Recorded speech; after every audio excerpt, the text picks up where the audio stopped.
about this issue, and I was so impressed by the police chief who has changed the whole way he polices drug abuse and drug offenses. Instead of sending people to jail, they are trying to get people into treatment. They're trying to match them with some kind of, mentor from the recovery community. And they are now equipped with the antidote to reverse heroin overdoses, Naxalone, known as Narcan. So we have to change the way we police. We need far more drug courts. Drug courts are so much more cost-effective than prison. We send a lot of people to prison for minor drug offenses. They come out full-blown addicts. We just are going at this, I think, backwards.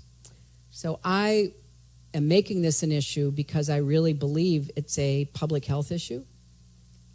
As I talked about 2 weeks ago up in Boston with the Attorney General and with the mayor. Mayor Walsh is a recovering alcoholic and very willing to talk about it because he knows that if someone like him in that kind of position doesn't talk about it, then how will people know that there is something that they can do, some path forward?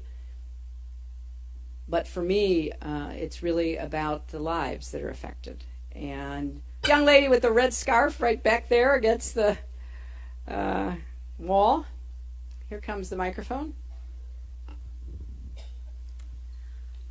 So I'm concerned by your support and endorsement of genetically modified crops in the biotech industry. I understand that there are many benefits to GMO crops, but what about all the risks? I'm not sure that there's enough research for us to be sure they're safe or for our bodies or our environment. Could you explain your support?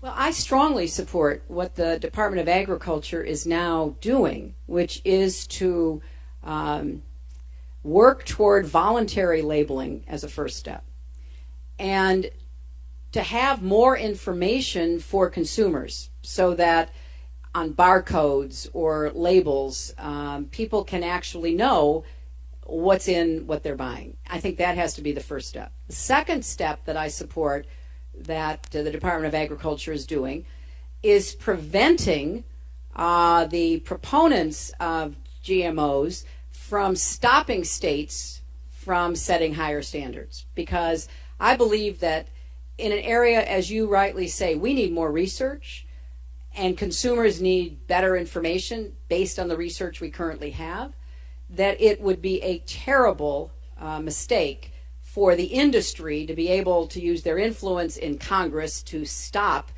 states from doing exactly as you said, looking into it, finding out more about it.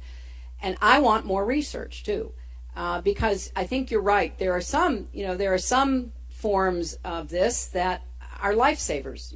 Drought-resistant crops are often genetically modified.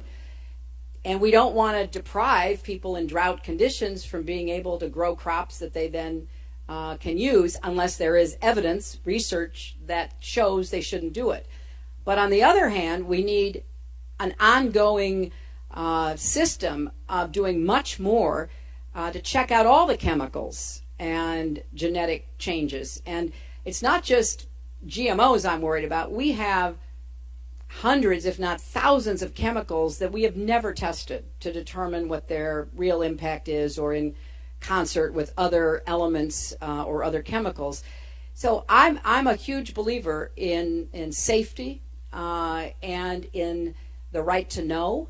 And I think we are not doing enough on either of those counts. So right now, that's where I stand on it. I am not in any way pro, just forward, no questions asked. I think that's not smart.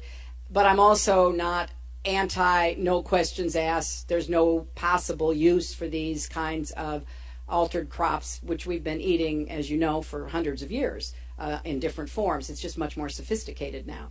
But I am very much in favor of making sure it's labeled, making sure that no state or local community is stopped from doing what it thinks is right, and much more money by independent sources in looking at the impact, so we have that better information in the first place.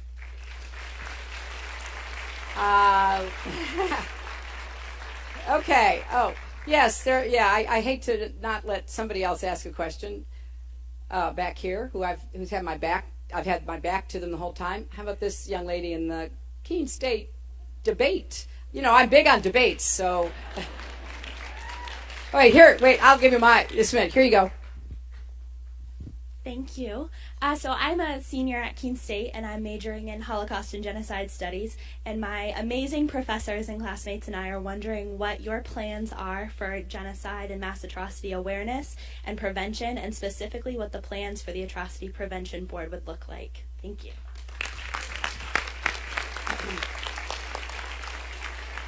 Well, I have to say, I think, and maybe somebody can correct me if I'm wrong, I think Keene State may be the first college in the country to have a Holocaust Genocide Studies program, right?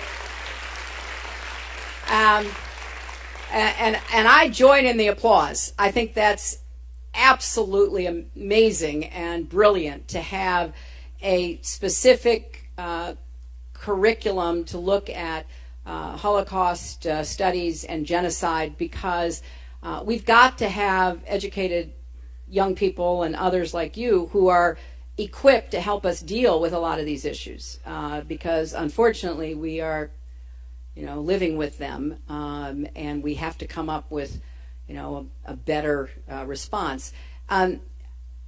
I was privileged to announce the Atrocities Prevention Board when it was first set up in the Obama administration.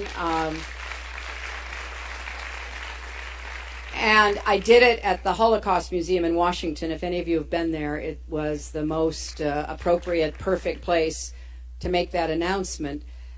And I will certainly not only continue it, but look for ways that its visibility can become higher so that more people know that the United States has this board, and that we will work to find ways to try to bring people together around some common responses to the potential for genocide, learning from the past. And there are so many both kind of theoretical and practical aspects to this that deserve a lot of thought. For example, we know that oftentimes in conflicts, ethnic, religious, tribal, other leaders of groups actually set these genocides or ethnic cleansing in motion. They use the media. We saw that in Bosnia, where people who had lived together peacefully for a very long time were set against each other through a propaganda effort. Analyze it, and that's why I'm so proud of the course you're doing. Like, what triggers it? What turns people against one another who have been maybe not loving each other, but not killing each other, and then all of a sudden something sets them off? And how do we try to have interventions that prevent that? And a lot of cultures are on a tripwire. Something can set them off. So how do we help other countries with the huge variety of cultures in the world understand what they need to do to try to prevent it from escalating? So I'm delighted, and I hope that those who are in this program and graduate from it will find ways in our government, ways in international organization, in not-for-profits, to be really actively involved in helping us understand what to do to prevent this from happening in the future. So, okay, right there, this lady right there, yeah, right there, yeah. I guess somebody, yeah. Do we have a mic? Here comes a microphone. Yeah. yeah. A little more difficult to get through there. Here it comes.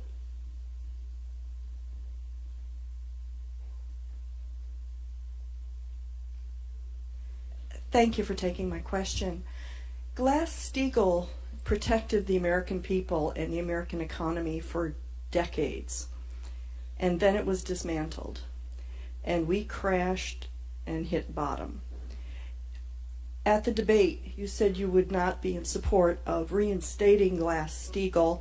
I'm wondering why, and also if you become president, how would you protect us from rogue banks and Wall Street? Well, I intend to do just that, and my plan is more comprehensive, more effective, and in fact tougher. And take a look at Paul Krugman's column today. Paul Krugman, who I think has pretty amazing progressive credentials, right? Basically said that I had the better side of this argument. Now, why did he say this? Because I fully respect my colleagues who have said, let's reinstate Glass-Steagall. And if I thought that alone would prevent the potential next crisis, I'd raise my hand and join. But that's not my assessment. Because if you look, as Krugman said today in his column, some of the major actors who caused the '08 crash were not big banks. They would have never been covered by Glass-Steagall.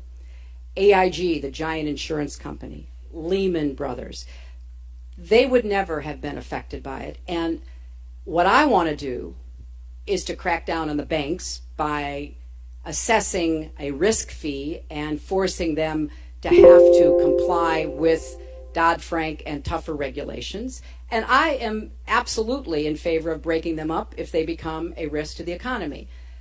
But the potential next threat to our economy that has to really be reined in is what's called the shadow banking world, the hedge funds, the money market funds. Glass-Steagall wouldn't do anything about that if it were reinstated tomorrow. So I have the greatest respect for my colleagues and former colleagues who are really focused on that. But I go further than that. My proposal, which you can go to my website and read about, goes much further and includes everybody that I think would pose a risk to the economy, including the big banks, but going much further than that. So that's why I've taken the position I have. And you can read Paul Krugman today to understand why. Okay. Okay, this young man I think has had his hand up for a long time, and he's got a cheering section behind him. He's brought his own cheerleaders who are... Thank you. Yes, go right ahead. As a bisexual member of the LGBT community, equal rights has been a very important thing to me. You said that over the years your views on this topic have evolved. How do you compare yourself to other candidates that have remained firm on their views, and how do you think you've done to change from your past views? Well, I think that if you speak with the Human Rights Campaign or any of the large advocacy groups, they will tell you that they count on me and that you can count on me. I was, I think, the first and only First Lady ever to